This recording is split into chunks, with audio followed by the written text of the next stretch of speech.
wabarakatuh. Hello everyone. Welcome to our podcast sessions. In this occasion, we would like to talk about curriculum design and development about WHERETO questions. And here we assigned to answer the R questions, which consists of 3 questions.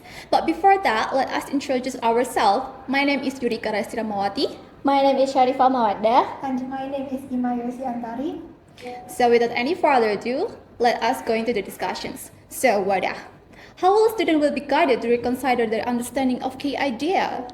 Okay, based on our observation and our interview with our teacher mentor, there are 3 activities that we can do to make the student reconsider and rethinking about their understanding of key ideas. The first activity is guided reflection and discussions. Our mentor teacher said, we as a teacher can hold reflection session at the end of each lesson. So it is done to encourage students to discuss what they have learned, any remaining questions that they have, and also how their understanding has evolved.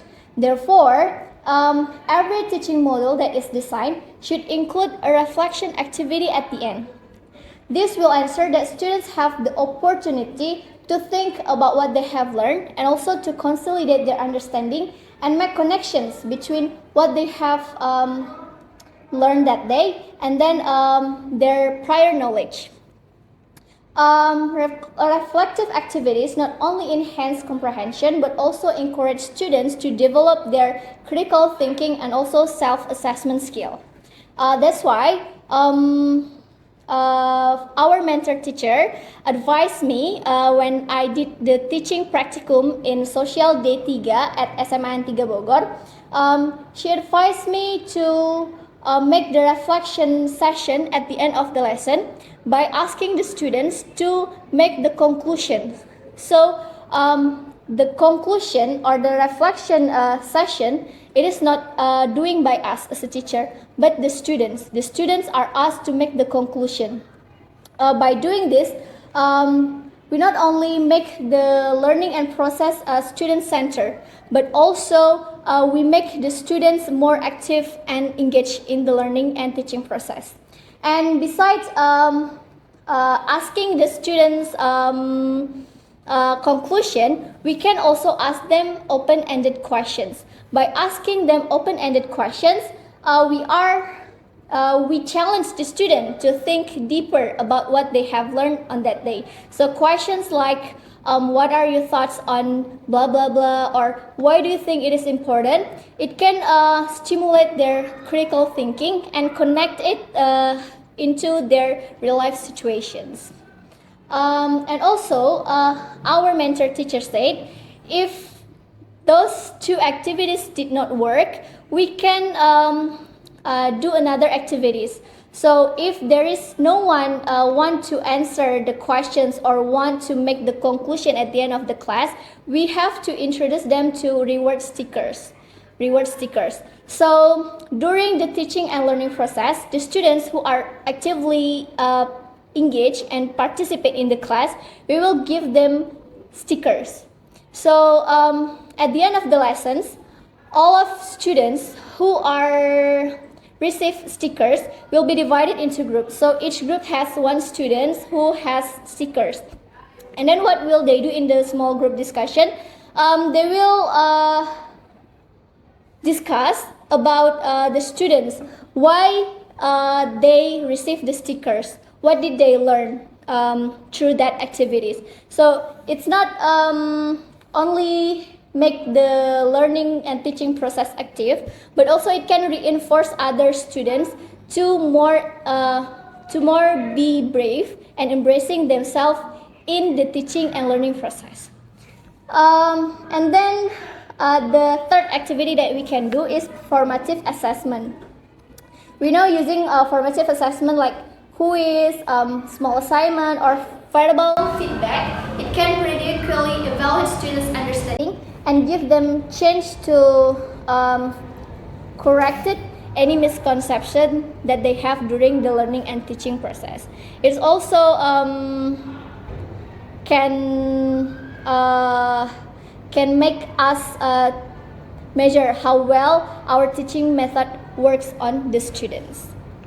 Okay, I think that's all for the first question, and I will ask Ima for the second questions. Okay. What is the question? The question is how can students' product and performance be improved through revision based on self-assessment and feedback? Okay, so it's through reflection and the effort made to encourage students to reflect on their learning and performance are carried out by the teacher by asking each student to reflect on their learning process and to evaluate themselves regarding the learning and performance they have achieved and also performed during the learning process. And this kind of reflection can be done through 3 steps. The first is by self-correction and also receiving feedback both from peers and also the teachers. And this kind of feedback can be in the form of written or oral feedback and also direct and indirect feedback. For example, when in my teaching practice, our mentor teacher advised me to give written direct feedback on the students' presentation and also to the students' LKPD. Students' worksheet. Yeah, students' worksheet. And also, actually, the type of feedback the peers and also the teacher gave to the students is depend on the activity and the activity and also the project the teacher have designed for the students on that day. Yeah, and the second is asking students to provide feedback about their learning experience in producing a product, whether it was enjoyable or easy to understand or the opposite. So by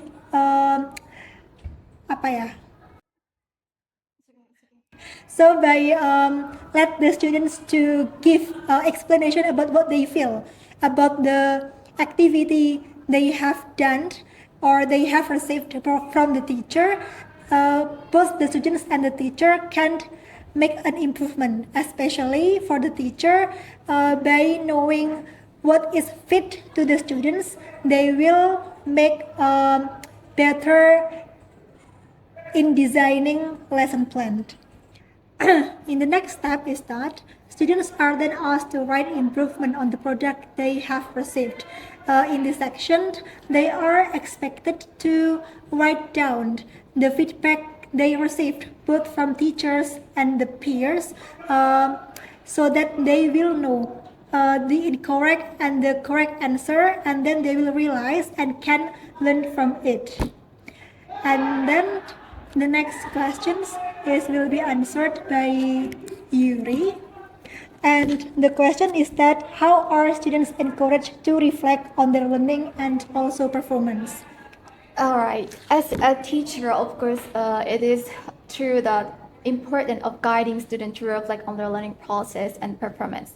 Reflections is an essential part of learning because it helps students identify their strengths, weaknesses, and areas for growth. Which is, as a teacher, we could do some strategies. The first one is a reflection journal. After completing a lesson unit or major assignment, we could give students a reflection journal task where they're asked to write their thoughts on their learning process. For example, after studying and analyzing a poem in English, like in the class of day 2 in social class, I asked them to reflect on questions like what part of the poem was the hardest to understand, why, and how did they connect the poem's theme with their personal experience or current social context. What did they learn about themselves as a reader and interpreter of the text? This journal is not only assess how much they learned, but it also allows them to process and explore what they've understood and identify areas that still need attention. Second, we could do like small group discussions. For example, after studying about song lyric and English literature, we can divide students into small groups and ask them to discuss the song they've chosen to analyze. After the discussions, each group reflect together on the such as we could ask them how does the song they choose connect the emotions with the message being conveyed, what challenges did they face while analyzing the lyric, what could they improve in the analysis moving forward through these discussions. Students not only learned from each other but also engage critically with their work, reflecting on needs improvement. And the third, we could also do transparent assessment rubric. We can provide a clear rubric before an assignment begins. For example, for a presentation task, the rubric includes criteria like a speaking and pronunciation skill, audience engagement, understanding and analysis of the presented material, use of supporting media such as slides or images. After completing the presentation, we can ask the student to assess their own performance using the same rubric. Then we could provide specific feedback based on the rubric. This helps students independently evaluate how well they've met the learning objective and identify area for the improvement. And fourth, we could do personalized feedback. For instance, after a student complete an essay analyzing of the song, we could personalize feedback to each student, like we can highlight the strength of their work, such as a strong argument or their ability to connect the theme to a social context and provide constructive suggestions or improvement, such as enhancing their use of quote or expanding of their idea. After receiving this feedback, of course, we could ask them to write a plan for how they will address the suggestions in their next assignment. And five, we could do visual or creative reflections, such as for the topic of poem analysis that I already teach in Social Day 2 in 12th class. We can encourage students to create concept maps or diagrams to connect themes, generic structure, and story. With some students, because some students feel more comfortable using a visual approach to understand the material, we can guide them to reflect what do they see in the concept map, how does the relationship between the theme, character evolve in the story, which is this allow them to think creatively and organize their understanding in a way that is easier for them to grasp. And the sixth, we could do like peer assignment. For group project or presentations, we can involve students in the peer assignment process. They're asked to provide feedback on the peers' clarity of presentation, the strength of the arguments, and the use of supporting media. Each student who gives feedback is also checked to reflect whether they agree or disagree with the assessment, and they have to conclude with the reason of it. This encourages them to think more deeply about the assessment criteria and how they can improve themselves in the future. And the last one is guided reflections of the end of the semester. At the end of the semester, we can hold a guided reflection sessions with the student, which are encourage them to assess their learning journey. We can start with guiding questions such as what was the biggest achievement, what was their biggest achievement in this semester, which material was the most challenging and how did they overcome it, what new skills or knowledge did they gain, what would they improve or learn more about in the next semester. Then students will discuss their thoughts in a small group before writing a personal plan for the next semester.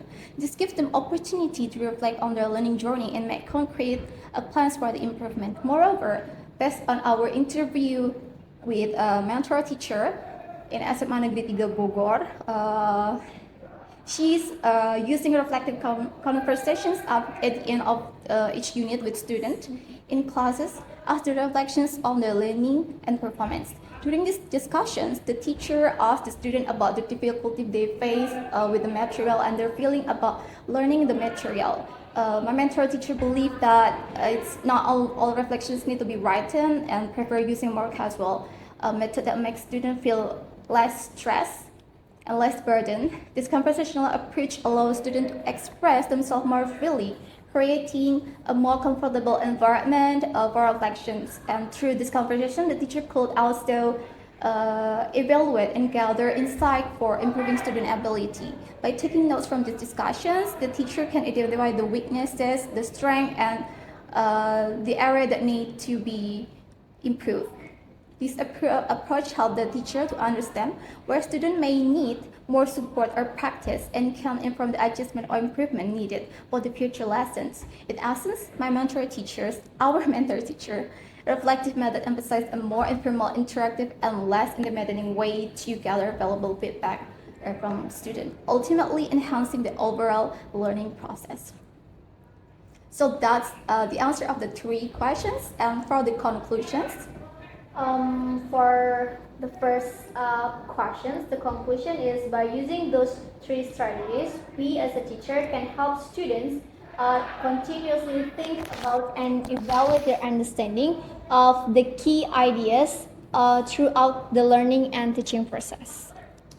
And the conclusion from the second question is that reflection is very important and needed both from teacher and students, because not only the students actually who need to reflect their learning activity, but also the teacher have to know what kind of activity that fit to the students, and reflection can make the students and the teacher make an improvement. and for the last conclusions, through some methods that are already delivered before, it aims to help students not only understand the material but also become reflective and independent learners. This strategy not only provides students with opportunity to evaluate themselves, but also allow them to adapt and grow based on the feedback they receive. This is crucial for preparing them to face the ever-challenging global challenges. So I think that's all from us. That's all our answer for today's podcast session. See you Yeah. on the next podcast session. And Assalamualaikum warahmatullahi wabarakatuh. Bye-bye. Bye-bye.